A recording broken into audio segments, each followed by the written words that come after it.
Sore hari ini mari Tuhan bicara buat kami. Tegur kami, koreksi kami.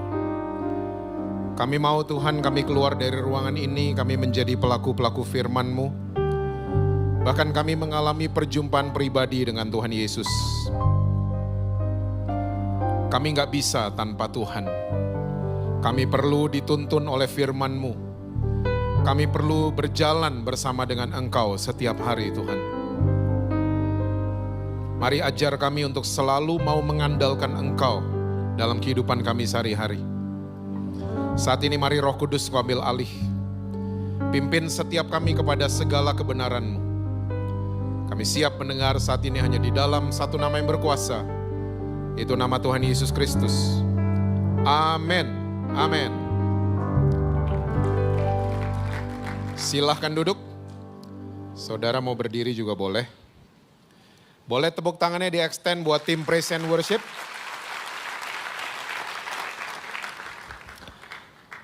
Shalom guys Tunjungan Plaza.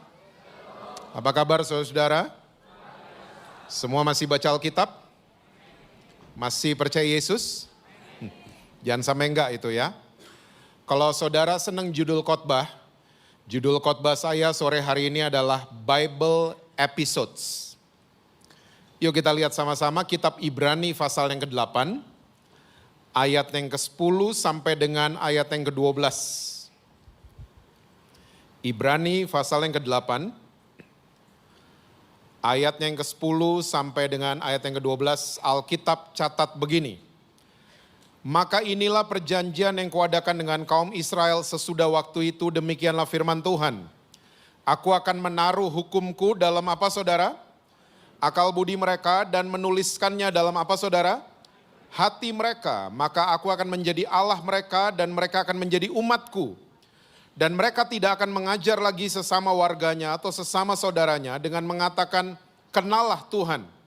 Sebab mereka semua besar kecil akan mengenal aku.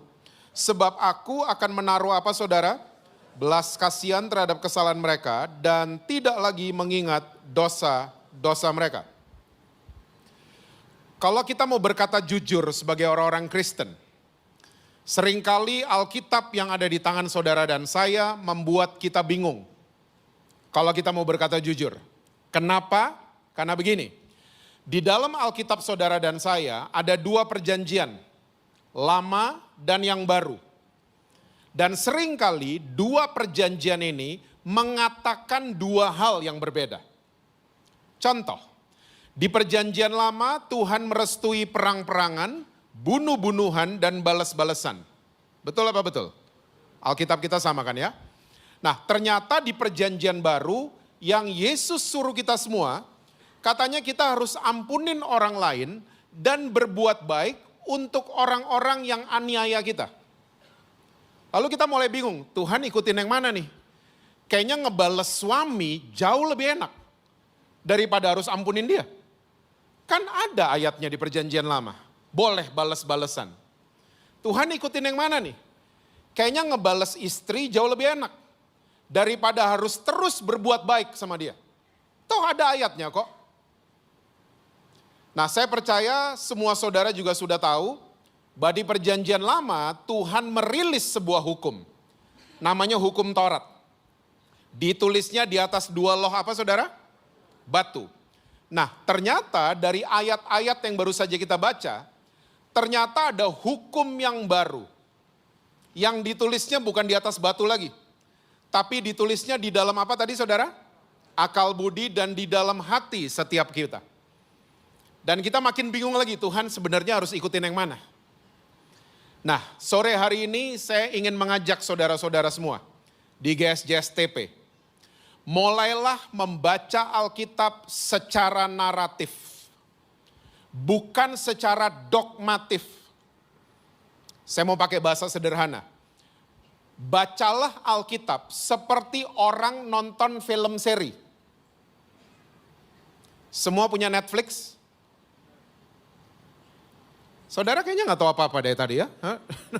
I'm kidding. Netflix ya. Mayoritas yang diupload ke Netflix itu kebanyakan film seri. Dan untuk saudara yang sering nonton film seri, pasti tahu bahwa selalu episode yang baru selalu membatalkan episode sebelum. Film seri begitu kan? Episode sebelum kita lihat ada tokoh karakter pria, manis banget, baik banget dia. Ternyata di episode yang baru dia penjahatnya ternyata. Dia biang keroknya ternyata. Jadi episode yang baru selalu akan membatalkan episode yang sebelumnya. Nah, ternyata Alkitab kita ini bukan buku dogma. Alkitab saudara dan saya adalah buku narasi yang di dalamnya terdiri dari 4 episodes, 4 narasi. Nah, narasi atau episode yang pertama ya di Alkitab saudara dan saya namanya adalah penciptaan. Episode kedua namanya adalah kejatuhan manusia dalam dosa. Episode yang ketiga namanya adalah penebusan oleh Yesus Kristus. Kita lagi ada di episode 3. Dan episode yang terakhir, episode 4, namanya adalah pemulihan dan pemerintahan. Bahwa satu hari nanti saudara dan saya, kita akan memerintah bersama-sama dengan Tuhan Yesus. Nah, orang waktu melihat Alkitab sebagai film seri, dia akan baca Alkitab senang banget, semangat banget. Ya, penuh dengan excitement. Karena kalau kita jadikan Alkitab buku dogma, kita akan pusing sendiri. Kita akan kebingungan sendiri. Ya, karena semua dijadiin dogma, semua dijadikan belief system di dalam kepala kita. Nah, Alkitab sekali lagi persis banget kayak film seri. Nah, saya mau yakinkan saudara, waktu Yesus mati di atas kayu salib, hukum Taurat itu dibatalkan. Yuk kita mundur ke Ibrani pasal yang ke-7 karena mata saudara mulai sadis lihat saya. Ini pembicara sesat dari mana ini? Ibrani 7 ayat 18 dan 19. Alkitab bilang begini, memang suatu hukum yang dikeluarkan dahulu apa saudara? Dibatalkan kalau hukum itu tidak mempunyai kekuatan dan karena itu tidak berguna. Sebab hukum Taurat sama sekali tidak membawa kesempurnaan, tapi sekarang ditimbulkan pengharapan yang lebih baik yang mendekatkan kita kepada Allah. Bukan Jesse Lantang yang bicara, firman Tuhan yang bicara. Bahwa hukum Taurat sama sekali tidak membawa saudara dan saya kepada kesempurnaan. Tapi sekarang berarti ada hukum yang baru. Yang memberikan kita semua pengharapan supaya kita bisa mendekatkan diri kepada Tuhan, kepada pencipta kita. Oke? Nah, mungkin di antara saudara ada yang mulai mengingat statementnya Yesus. Karena Yesus waktu lagi khotbah di bukit, dia keluarin statement. Barang siapa yang kurangin 1 titik aja dari hukum Taurat, dia akan duduk di tempat paling rendah di sorga. Saudara ingat statement itu? Oke, kalau lupa kita lihat Matius 5 ayat yang ke-19. Pernyataan Yesus ini sangat bertolak belakang dengan Ibrani yang baru saja kita baca. Matius 5 ayat 19, Yesus bilang begini, karena itu siapa yang meniadakan salah satu perintah hukum Taurat, sekalipun yang paling kecil dan mengajarkannya demikian kepada orang lain, ia akan menduduki tempat yang paling rendah dalam kerajaan sorga. Tapi siapa yang melakukan dan mengajarkan segala perintah-perintah hukum Taurat, ia akan menduduki tempat yang tinggi di dalam kerajaan sorga. Benar sekali Yesus mengatakan hal ini, ya, dan sangat bertolak belakang dengan Ibrani yang baru saja kita bahas. Nah, saudara tolong ingat baik-baik. Baca Alkitab kayak orang nonton film seri. Sekarang saudara dan saya berada di episode ketiga. Nah, kita perlu paham, Yesus mengatakan hal ini, Yesus punya reason, punya alasan. Karena apa? Karena Yesus belum melakukan korban penebusan. Matius 5 masih perjanjian lama. Oh Pak, tunggu Pak. Kan Matius perjanjian baru. Yes. Ya. Perjanjian baru itu dimulai waktu darah Yesus tertumpah. Tolong ingat baik-baik. Karena orang zaman dulu kalau bikin perjanjian harus ada darah yang tertumpah. Makanya di perjanjian lama pakai darah domba, binatang itu sendiri. Tapi masuk di perjanjian baru, saudara dan saya punya perjanjian pakai darah anak domba Allah. Bukan darah binatang lagi. Dan perjanjian baru dimulai waktu darah Yesus tertumpah. Bukan Matius 1. Kok Matius 1 dibilang perjanjian baru? Hanya untuk kepentingan kanonisasi Alkitab. Ingat ini baik-baik. Sama kayak Kejadian. Ya, kitab tertua di Alkitab saudara dan saya itu kitab Ayub. Tapi Kejadian ya dimasukkan sebagai kitab yang pertama di Perjanjian Lama untuk kepentingan kanonisasi Alkitab. Oke? Nah, waktu Yesus melakukan korban penebusan dari atas kayu salib waktu darahnya tertumpah. Dari atas kayu salib dia cancel yang lama. Dari atas kayu salib dia kasih hukum yang baru untuk saudara dan saya. Saya percaya dan saya merasa Rasul Paulus dan GSJSTP paling ngerti gini-ginian. Karena Rasul Paulus itu mantan ahli Taurat. Dia orang pinter. Dia duduk di Dewan Taurat. Ngapain Dewan Taurat? Menambahkan aturan-aturan kepada hukum Taurat. Hukum Taurat ada 10, sama Dewan Taurat ditambahin sampai jadi 600-an. Namanya misfots. Salah satu yang menambahkan hukum Taurat sampai jadi 600-an, Saulus. Pinter ini orang. Lulusan Gamaliel. Tapi waktu dia mengalami encounter, perjumpaan dengan Tuhan Yesus. Dia menganggap semua yang di belakang dia itu sampah semua. Dan waktu dia jadi Rasul Paulus, dengan jelas dia katakan buat gereja di Efesus. Yuk lihat sama-sama, Efesus pasal yang kedua.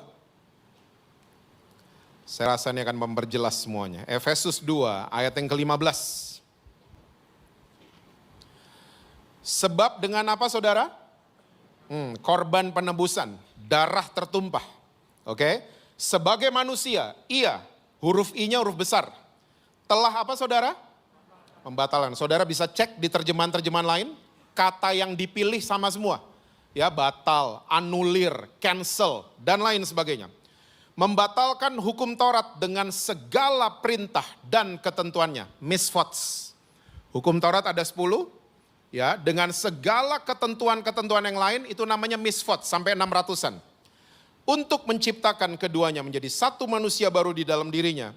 Dan dengan itu mengadakan damai sejahtera.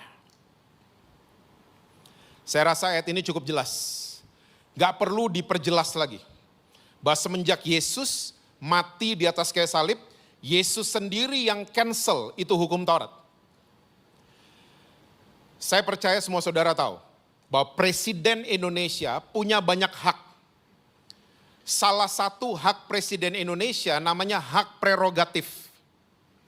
Hak prerogatif digunakan sama Presiden kalau Presiden sudah mengeluarkan Kepres, keputusan Presiden, tiba-tiba Presiden mau edit atau mau di-cancel nih keputusan.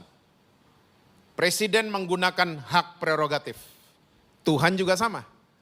Tuhan yang keluarin hukum Taurat, tiba-tiba Tuhan sendiri yang cancel. Ini sudah hak prerogatifnya Tuhan.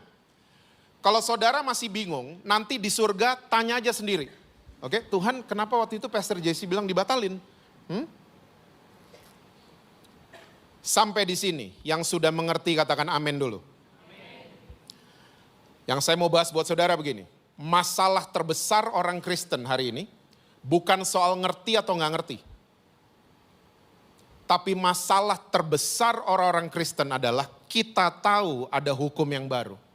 Kita tahu ada perjanjian yang baru. Tapi tanpa kita sadari, kelakuan kita, cara kita melayani Tuhan, ya, the way we treat one another. Kita pakai cara-cara dari hukum yang udah di-cancel. That's our biggest problem. Ini masalah terbesarnya orang Kristen. Itu sama aja, saudara dan saya masukin anak-anak kita di sekolah yang kurikulumnya udah dibatalin sama Kemendikbud. Apa yang terjadi kira-kira sama anak-anak kita? Nggak maju-maju, nggak ada pengetahuan baru. Di situ-situ aja terus. Nah, kita harus mulai cek kekristenan kita, kalau sudah cukup lama, tapi cuman muter-muter di situ-situ aja, jangan-jangan saya cuman tahu ada hukum yang baru. Tapi tanpa saya sadari, saya lebih senang hidup di hukum yang udah di-cancel. Ada 3 alasan, saya mau bahas buat saudara dengan cepat. Kenapa banyak orang Kristen lebih senang hidup di hukum yang udah di-cancel? Yang pertama, hukum Taurat menjanjikan keuntungan jasmani buat para pembacanya. Itu dicatat sepanjang kitab Keluaran 20 sampai Ulangan pasal yang terakhir. Saudara akan sering menemukan kalimat yang bunyinya begini, jika engkau mendengar dan melakukan, kamu akan dapat ini, kamu akan dapat itu. Dapat ini, dapat itunya zaman dulu, bukan dapat ruko loh. Dapat gunung, ngeri loh mainannya orang dulu. Dapat bukit, dapat tanah. Kebawa ke orang-orang Kristen sampai hari ini. Yang paradigmanya masih nyangkut di episode 2. Kebawa. Banyak orang Kristen hari ini mau mendengar dan melakukan, ya, mengharapkan tendernya gol, usahanya lancar, ya. Saya datang ke gereja, wah biar ini, biar itu, semuanya serba kepentingan sama Tuhan. Di GSJSTP nggak ada. Adanya di gereja 3 jam.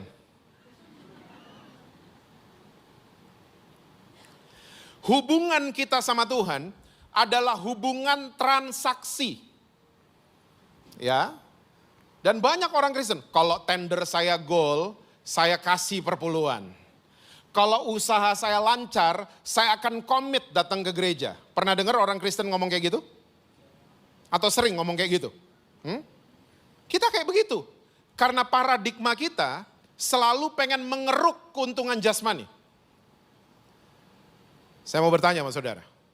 Yesus di perjanjian baru pernah menjanjikan keuntungan jasmani? Yang Yesus ajak saudara dan saya, carilah dahulu kerajaan Allah dan kebenarannya, maka semua akan ditambahkan buat kamu. Yang Yesus ajak kita adalah kejar dulu keuntungan rohani. Nanti jasmani akan mengikuti dengan sendirinya. Itu yang Yesus ajak saudara dan saya. Jangan dibolak-balik. Jangan kayak gitu, wah saya tunggu gol dulu tendernya, baru saya akan semangat melayani. No. Cari dulu, ya, dibenahi karakter kita. Pembaharuan budi harus setiap hari. Rohani dibikin kaya dulu, nanti jasmani akan mengikuti. Tambahan itu bahasa lainnya bonus. Ya. Beli mobil dapat payung, payung itu bonus.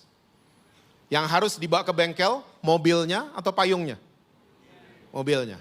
Maksud saya gini, apapun tambahan dari Tuhan Yesus, tetap fokus cari kerajaan sorga dan kebenarannya. Jangan jadi salah fokus. Kita seringkali jadi salah fokus waktu tambahan datang. Oke? Yang pertama. Yang kedua, kenapa banyak orang Kristen lebih senang hidup di hukum yang batal? Hukum Taurat punya matematika sangat-sangat linear. Saudara tahu linear? Linear itu ilmu pasti. 2 tambah 2, 4. Yang jawab 3,9 gak lulus. Karena dia ilmu pasti. Tanggal ulang tahun saudara dan saya, kalau di SIM, pasport, KTP beda-beda, masalah kita kemana-mana. Karena tanggal ulang tahun kita itu linear. Dan matematikanya, hukum Taurat, sangat-sangat linear. Pasti kita baik disayang Tuhan, kita jahat, kita dihukum sama Tuhan. Pasti kayak begitu. Saya mau tanya sama saudara, saudara pernah lihat matematikanya perjanjian baru? Pernah lah, pasti pernah lihat. 5 tambah 2 sama dengan 5.000 surplus 12. Ini matematika dari mana ya? Coba pikirin baik-baik. Orang sepinter manapun gak akan pernah ketemu sama dengannya di mana ini. Orang cum laude dari manapun Gak akan pernah ketemu karena matematikanya Yesus gak ada sama dengannya. Gak ada sama sekali. 5 roti dan 2 ikan, 5.000 laki-laki yang makan. Kalau semua pada bawa istri, itu 10.000. Kalau semua pada bawa anak-anak, zaman dulu keluarga Israel gak ada yang ikut KB. Satu keluarga 12 anaknya. Kalau semua pada diajak plus babysitter pada ikut, itu puluhan ribu di situ. Tapi Alkitab catat mereka makan sampai kenyang, bahkan surplus 12 bakul. Ini ngitungnya gimana? Ngitungnya gimana? Bukti berikut. Pernah baca janda masuk ke bait Allah kasih 2 peser uang? Waktu Yesus lihat, Yesus bilang ini, itu persembahan paling besar. Loh, ngitungnya gimana sih Yesus? Kalau Yesus kepala cabang bank hari ini dipecat pasti Yesus. Kok nasabah paling kecil lo bilang paling gede? Coba donatur yang sudah nyumbang jutaan dolar hari itu. Tersinggung sama Yesus? Enak aja tuh gondrong, gue udah ngasih jutaan dolar. Dibilang janda itu paling gede. Orang tersinggung pasti sama Yesus. Bukti berikut. Pernah baca perumpamaan tentang pengerja kebun anggur? Ada yang datang pagi, datang siang, datang sore. Dibayarnya sama semua, melanggar undang-undang tenaga kerja. Yang paling gak jelas hitungannya adalah sebelahnya Yesus di atas kayu salib. Orang zaman dulu, kalau sampai disalib, dia adalah orang yang betul-betul jahat. Dia penjahat yang benar-benar jahat, bunuh orang. Dia bukan maling Indomaret. Dia super jahat. Masuk pengadilan, dijatuhin hukuman mati, disalib. Waktu disalib, udah mau mati, udah kehabisan napas. Cuman ngomong satu kalimat sama sebelahnya. Mending ngomongnya apa?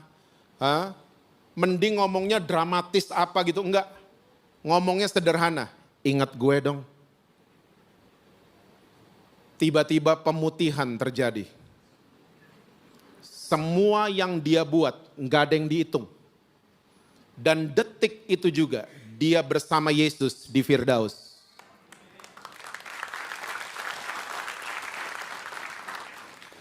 Ternyata matematikanya perjanjian baru berubah, bukan linear. Ingat ya, tiap ada new episode selalu batalin sebelumnya.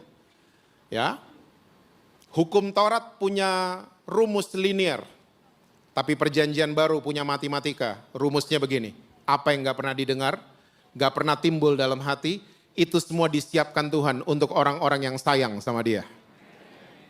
Jadi tugas saudara dan saya hari ini adalah sayang aja sama Tuhan. Jangan nebak-nebak Tuhan.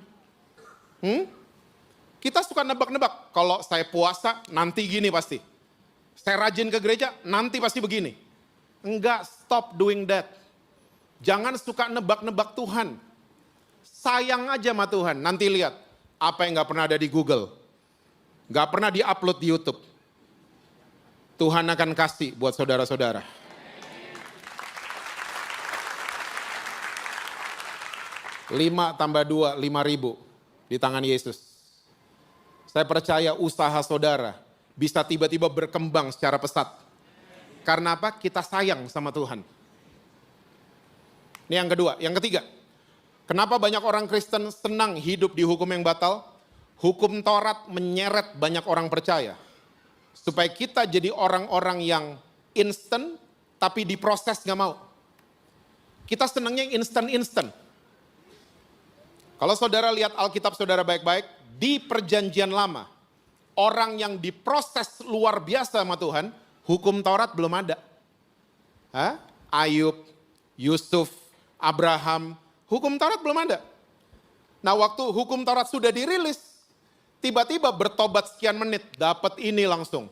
Ya, baru bertobat sekian detik, langsung lihat itu. Semuanya instan. Kebawa ke orang Kristen sampai hari ini? Kebawa. Di gereja 3 jam, gas enggak? Kita kalau ada apa-apa, kita senengnya instan. Apalagi kalau lagi kepepet. Pengennya instan, cepat selesai. Saya mau yakinkan saudara, semua yang instan merugikan penggunanya. Coba makan mie instan tiap hari. Godek tuh perut lama-lama. Hah? Saudara akan dalam waktu dekat akan harus ketemu sama dokter. Karena dia instan. Acara-acara idol, pernah nonton? Saudara Netflix nggak punya, idol nggak tahu. Saudara gaul di mana sih? Hah? I'm kidding. Acara-acara idol, ya, instan kan? Dalam 8 bulan ini penyanyi se-Indonesia tahu. Instan. Tapi kalau saya tanya, masih ingat pemenang idol 2014? Udah lupa kita. Masih ingat 2016? Tapi kalau saya tanya sama saudara, tahu The Beatles? Tahu The Rolling Stones? Tahu Led Zeppelin? Mereka semua jadi legend. Karena mereka ngerti apa yang namanya proses. Mereka zaman dulu kalau mau rekaman, suara air harus ke sungai beneran. Bawa mikrofon, rekam suara air. Mau suara burung, ke hutan beneran, bawa mikrofon. Mereka ngerti di proses itu seperti apa. Makanya jadi legend. Orang ingat sampai hari ini. Saya 2015. Saya join bela dirinya orang Israel. Namanya Kapap. Sepupunya Krav Maga. Kapap itu belum ada di Surabaya, saya cek. Kapap itu singkatan dari Krav Elpanim. Bahasa Inggrisnya face to face combat. Oke? Nah, waktu saya join, 2 bulan pertama, I almost quit. Saya hampir berhenti. Karena 3 bulan pertama, itu yang dipelajari slow motion. Pukul ke depan, slow motion. Saudara juga males kan nontonnya? Buruan kek? Tendang ke depan, sama, slow motion. Gak ada yang boleh cepat, slow motion tendangnya. Saya di bulan kedua, ini bela diri apaan sih? Saya mau keluar aja. Bulan ketiga, instruktur kami datang. Ya, dia sertifikasi Tel Aviv. Dia datang, dia ngomong gini, gimana? Enjoy slow motionsnya? Semua pada ketawa-ketawa, saya cemberut. Tiba-tiba dia menjelaskan, if you can do it slow, when you do it fast, kamu gak akan kehilangan detail-detailnya. Saya langsung melongo, dari cemberut saya melongo. Bener juga dia. Kita seringkali maunya cepat, tapi kita kehilangan detailsnya. Karena maunya cuma cepat, maunya cuma instan. Belajar mobil, ada yang langsung ke tol Juanda? Gak ada kan? Langsung cepat gitu. Kita belajar mobil itu pelan. Supaya tahu vibes-nya, tahu gigi 1 tuh gini toh. Makanya kalau belajar mobil jangan pakai kijang. Kijang gak ada gigi 2. Hah? Kijang tiada duanya, gitu kan? Hah? Bapak-bapak banget sih gue. Kita tahu, gigi 2 begini, kalau rem mendadak begini. So when we do it fast, ada apa-apa, detailnya kita paham. Sama, waktu lagi proses, take it slow. Belajar detailnya, jangan komplain sama Tuhan. Belajar, cari tahu, ini kenapa ya, itu kenapa ya. So when you do it fast, tiba-tiba customer jadi cepet, rekening bank naiknya jadi cepat. Kita tahu detailsnya. Kita tahu untuk tidak sombong. Kita tahu harus tetap rendah. Kita tahu. Karena apa? Kita sudah latihan detail-detailnya. Itu Tuhan. Tuhan gak suka kasih yang instan buat saudara dan saya. So, kurang-kuranginlah doa Yabes ya. Saya ngomong kayak gini bukan sentimen sama siapapun. Tapi ini karena feedback. Banyak orang Kristen feedback ke saya, Pak, doa Yabes dijadiin mantra soalnya. Pak, saya udah klaim tiap hari Pak, doa Yabes. Tapi saya nggak ngembang kemana-mana. Cuman perut saya yang ngembang. Bisnis saya semua nggak ada yang ngembang. Saya mengajak saudara-saudara di GSJSTP, mendingan menaikkan doanya Paulus, lebih keren. Efesus 3 ayat 20 kan, bagi dia yang sanggup melakukan jauh dari yang kita pikirkan dan yang kita doakan. Wow, berarti kalau saudara minta mercy, dapatnya Grand Max udah jauh. Gimana tadi doanya? Bagi dia yang sanggup melakukan jauh dari yang kita pikirkan dan yang kita doakan. Yang kita pikirin mah doain mercy kan? Tiba-tiba dapatnya Grand Max. Berarti Grand Max sudah jauh. Kok hilang amennya? Tadi amen tadi, Kok Tuhan jahat sama saya? Tuhan gak jahat sama saudara. Tuhan cuma tahu yang terbaik buat saudara. Tuhan lihat dari atas, lo dikasih mercy belagu lo. Jadi jemput-jemput berondong nanti. Playlistnya selama tidur kekasih gelapku, bahaya. Grand Max dulu deh. Enjoy the process. Itu Tuhan, dia tahu yang terbaik. Makanya kalau lagi ada proses, bukan lagi dihukum, bukan. Bukan, itu namanya lagi disayang sama Tuhan Yesus. Tuhan pengen lihat saudara dan saya naik kelas. Makanya dikasih ujian. Iblis kasih cobaan kan? Tuhan kasih ujian.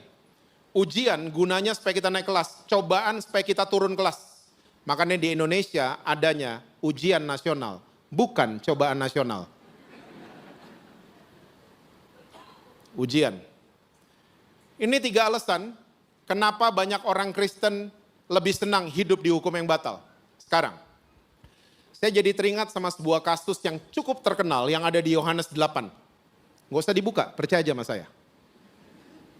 Di Yohanes 8 ada kasus wanita yang ketangkep basah. Ngapain saudara? Berzinah. Perzinahan di mana-mana 2 orang. Cuman di Yohanes 8, 1 orang doang yang ketangkep. Lakinya kemana? Pernah mikir? Lakinya kemana? Kok ceweknya doang yang ditangkep? Lakinya kemana? Nah ini banyak tafsiran dan banyak literatur mencatat. Lakinya itu salah satu ahli Taurat atau orang Farisi. Jadi kegap sama temen-temennya sendiri. Lu bro, ngumpet bro, ngumpet. Ceweknya doang yang ditarik. Diseret keluar. Dan aturannya hukum Taurat. Kalau ada orang ketangkep basah, dia nggak perlu pengadilan, dia langsung dihukum mati. Yang paling sering dilakukan, dilemparin batu. Tapi sebelum dilemparin batu, mereka lihat nggak jauh dari TKP ada Yesus. Dibawa, diseret dulu ke Yesus. Ya, sampai depan Yesus mereka demonstrasi. Menurut hukum Musa, sama tuh, hukum Taurat. Wanita ini harus dirajam karena ketangkep basah berzina. Ingat gak Yesus ngapain? Yesus tulis-tulis, tiba-tiba Yesus berdiri. Yang gak pernah bikin dosa, lemparin dia duluan pakai batu. Semua diem demonstran. Alkitab mencatat, mereka mulai pergi satu persatu, mulai dari yang tertua. Saudara tahu kenapa yang tua pergi duluan? Saya cuma tanya, hidupnya lebih lama, dosanya lebih banyak. Itu maksud saudara? Oh, oke. Tinggal berdua, Yesus sama perempuan ini. Saya membayangkan perempuan ini bukan lega, tapi semakin takut. Bukan lega dia.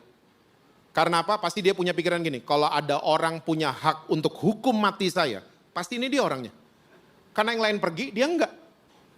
Jadi dia udah siap-siap buat mati. Tiba-tiba Yesus kasih 2 pertanyaan. Yang orang Jakarta bilang nadanya basa-basi banget. Ingat gak pertanyaan pertama? Bu, pada kemana mereka? Udah jelas pada pergi kok. Ditanya-tanya lagi. Pertanyaan kedua, tidakkah mereka menghukum kamu? Lo jelas masih hidup kok. Basa-basi banget kan? Tapi ternyata saya dapatkan satu hal. Yesus itu pengen mencairkan suasana yang begitu menegangkan. Dia tanya 2 hal ini. Baru Yesus ngomong yang real. Aku juga tidak hukum kamu. Pulanglah dan jangan bikin dosa lagi. Kok dilepas gitu aja? Orang yang isi kepalanya 2 tambah 2, 4. Gak terima lihat ginian pasti. Kok dilepas? Dihukum dong biar jera. Biar kapok. Tapi saya ingin mengajak saudara. Lihatlah dari angle perempuan itu. Seorang yang sadar betul dirinya seharusnya mati. Tapi tiba-tiba dilepas gitu aja. Gratis. Tanpa syarat. Gratis semuanya. Dilepas gitu aja. Saya percaya perempuan ini sampai di rumah. Dia akan overwhelming. Ya, karena hukum Yahudi, hukum Musa tuh kerasnya luar biasa. Mati ya mati. Dia hidup. Pikirannya pasti berubah. Bukan peristiwa di hotel barusan. Tapi pikirannya, siapa cowok barusan?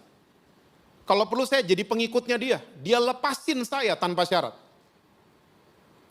Inilah hukum yang baru. Yang Kristus kerjakan dari atas kayu salib. Namanya hukum kasih karunia.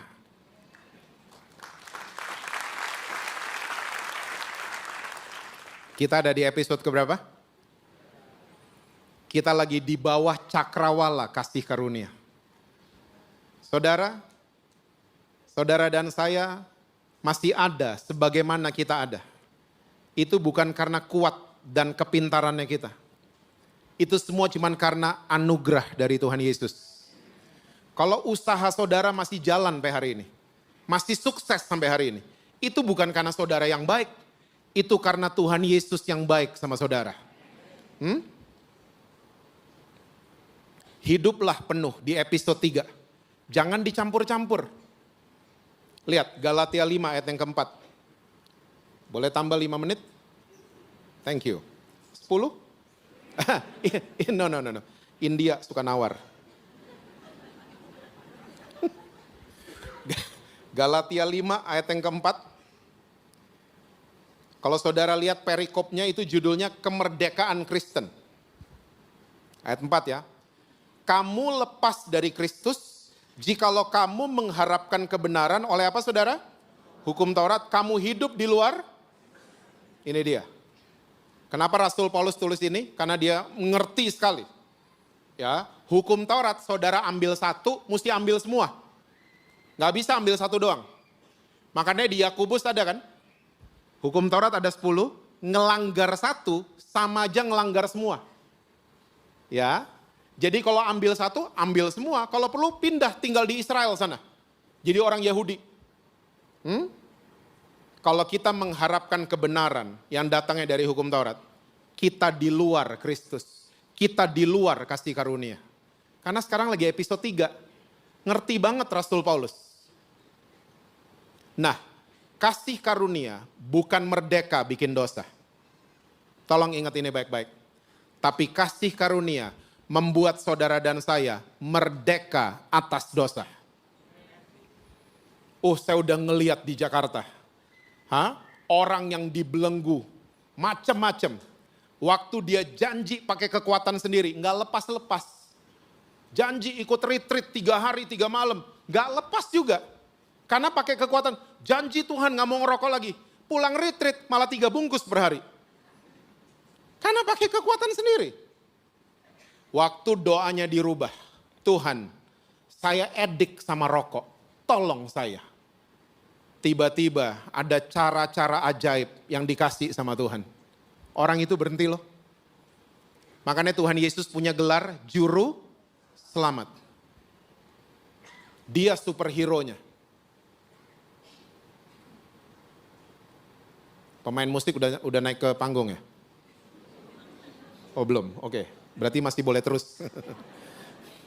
Kalau pemain musik udah naik, itu menandakan saya harus stop. Oh naik beneran loh.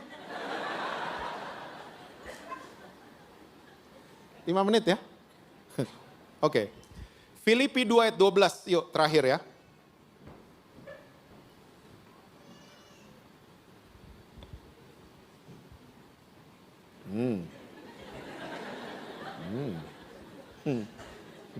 Yang lain gak berani naik. Oke, Filipi 2 ayat 12, ini sering dipakai sama orang-orang Kristen untuk menyerang pengajaran kasih karunia. Pak, lihat Pak. Paulus bilang kita harus kerjain keselamatan kita. Ini. Ya. Saudara, saya mengajak saudara untuk kita bernalar sedikit. Kalau kita yang kerjain keselamatan, buat apa Yesus mati? Kita aja yang ngerjain. Yuk lihat ya, ayat 12. Hai saudara-saudaraku yang kekasih, kamu senantiasa taat. Karena itu tetaplah kerjakan keselamatanmu dengan takut dan gentar. Ini bukan ketakutan ya, tapi dengan kekaguman maksudnya. Bukan saja seperti waktu aku masih hadir, tapi terlebih pula sekarang waktu aku tidak hadir. Jadi kata kerjakan ini Alkitab bahasa Inggris yang paling tepat. Alkitab bahasa Inggris menggunakan kata work out, bukan work for. Oke? Work for, contoh kalimatnya, we work for money. Itu work for. Kita kerja sekarang, uangnya datang nanti. Minggu depan, akhir bulan, itu. Work for. Tapi kalau work out adalah istilah yang terkenal ada di mana saudara? Gym. Fitness. Exactly. Ya. Semua yang datang perutnya six pack. Kok pada lihat ke bawah semua? Kita semua six pack saudara, ketutup aja sama one pack. Tapi pertanyaan saya, six packnya ada nggak di dalam saudara? Ada. Kalau mau kelihatan, we need to work out, bukan work for. Work out. Otot-otot sama pencipta kita udah diinstal di dalam. Kalau mau kelihatan, we need to work out. Oke? Nah sama, kekudusan, keselamatan, semua hal yang mulia sudah diinstal di dalam saudara dan saya. We need to work out for our salvation. Supaya kelihatan buah keselamatan itu keluar dari kehidupan kita. Nah terakhir ini, benar terakhir.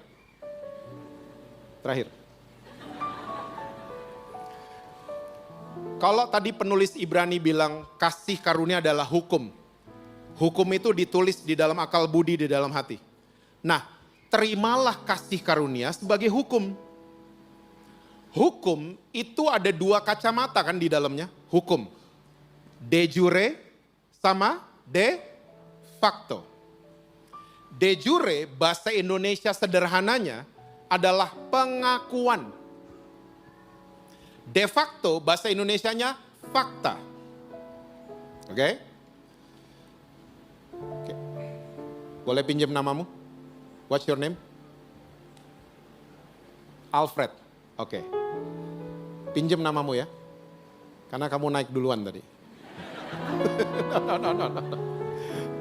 Misalnya Alfred bekerja. Tiap bulan gajinya 30 juta.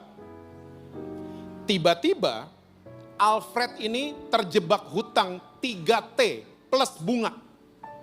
Saya mau tanya. Sampai Alfred meninggal, utangnya lunas gak? Enggak. Karena gak lunas, dia bangkit dari kubur. Dia mati bangkit P3 kali. Tetap aja gak lunas utangnya.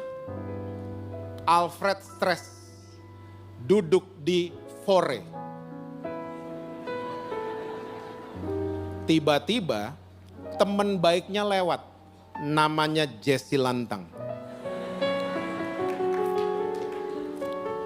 Fred, how are you man? Just, gue lagi stres. Kenapa? What happened? Saya langsung duduk. Dia mulai cerita semuanya. Dia cerita kronologinya semua sampai dia terlibat utang 3T dan dibebanin bunga. Abis saya dengar ceritanya. Saya langsung tanya sama dia, Fred, punya nomor rekening? Yes. WhatsAppin gue. Kok gak di WhatsAppin? Abis dia WhatsApp, saya langsung M-Banking 3T plus bunganya. Beleduk handphonenya, bueng, saking kegedean. Tapi sebelum beleduk, saya ngelihat ada notifikasi, M-Transfer berhasil. Baru dia beleduk. Kebanyakan nonton film gue nih. Saya mau tanya, hutangnya Alfred udah beres belum? Mosok? Jawabannya tergantung dilihat dari kacamata mana. Secara de jure, uang udah masuk. Ada notifnya tadi kan? Alfred udah punya duit. Tapi secara de facto, Alfred besok mesti go to the bank and do the transfer. Waktu dia habis bikin transfer besok nih di bank, lengkaplah rencana penyelamatan dari sahabatnya. Kita seringkali terima kasih karunia cuman separuh, de jure. Saya disayang kok sama Tuhan. Saya biar Buffalo Gathering gini, Tuhan sayang sama saya. Kumpul kebo, Buffalo Gathering. Salah Inggrisnya kayaknya. Kecepatan ngomong ini. Saya dosa-dosa gini, Tuhan sayang sama saya. Betul, itu semua betul. Tapi baru separuh. De jure. De factonya, we need to work out. Work out dong. Jangan cuman ditransfer doang, terus dia gak ke bank. Sama juga bohong kan? Karena baru setengah. Udah diinstal semua hal yang baik. Tinggal kita kerjakan. Nanti semua buah-buah itu akan keluar dan memberkati orang lain. Amin saudara. Tuhan berkati saudara-saudara semua. Selalu sukses, harmonis, dan rekening bank selalu penuh buat saudara.